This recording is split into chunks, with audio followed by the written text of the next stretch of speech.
अगर एक एडवोकेट को अपना रजिस्ट्रेशन ट्रांसफर कराना है from one state to another तो क्या स्टेप्स फॉलो होंगे। सो हेलो एवरीवन, मेरा नाम उर्वशी त्यागी है और आज हम डिस्कस कर रहे हैं what steps should be taken for transfer of registration from one state to another state. तो सबसे पहला स्टेप आता है फाइलिंग ऑफ एप्लीकेशन, यानी कि आपको एक एप्लीकेशन फाइल करनी होगी और आपको ये कैसे, किस फॉर्म में, किस प्रिस्क्राइब्ड फॉर्म में फाइल करनी है।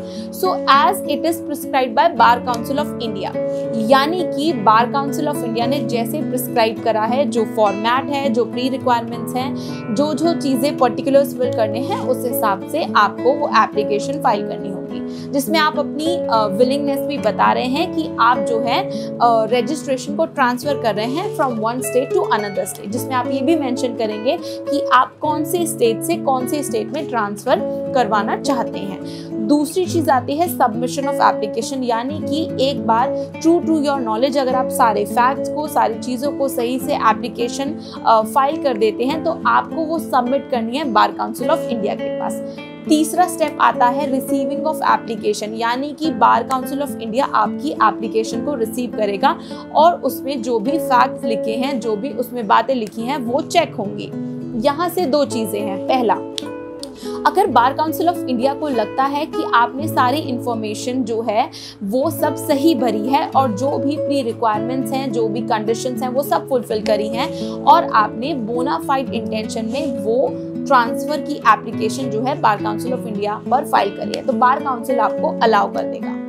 और जब बार काउंसिल आपको अलाउ करेगा तो यहाँ पर दो ऑर्डर्स दिए जाएंगे। पहला ऑर्डर होगा उस स्टेट को जिस स्टेट से आप जो है अपना नेम कट कराना चाहते हैं for the cancellation of the name, और दूसरा स्टेट होगा वो स्टेट जहां पर आप जो है रजिस्टर होना चाहते हैं, यानी कि जो स्टेट बार काउंसिल्स हैं उनको ऑर्डर किए जाएंगे by the bar council of India के द्वारा। तो लेट्स से हम एक एग्जांपल लेते हैं। अगर कोई एडवोकेट है और वो रजिस्ट्रेशन ट्रांसफर कराना चाहता है फ्रॉम दिल्ली टू यूपी, तो एक ऑर्डर जाएगा दिल्ली को फॉर कैंसिलेशन और एक ऑर्डर जाएगा यूपी को for registration of your name.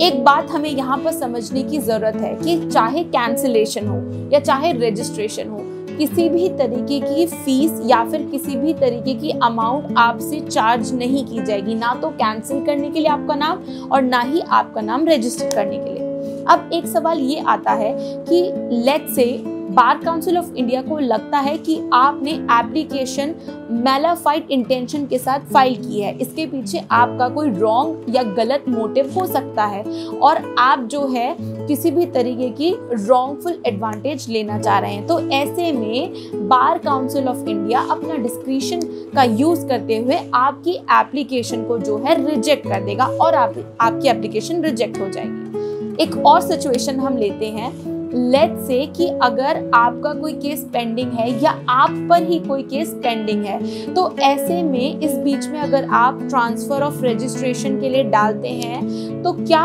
Bar council of India allow करेगा या नहीं करेगा। तो बेसिकली यहाँ पर बार काउंसिल ऑफ इंडिया का डिस्क्रिशन है कि वो जो है वेट करेगा या वो ऑर्डर कर सकता है for the transfer of registration.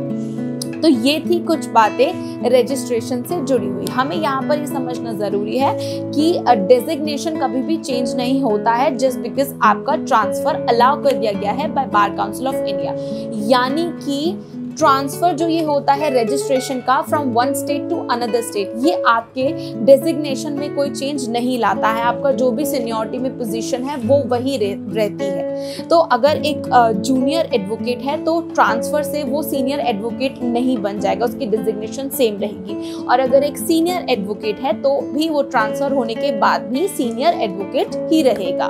तो ये थी कुछ खास बातें, बट स्टिल अगर आपका कोई स्पेसिफिक क्वेश्चन है तो आप हमसे बेझिझक पूछ सकते हैं। सो आई होप आपको ये वीडियो अच्छी लगी हो। Thank you very much.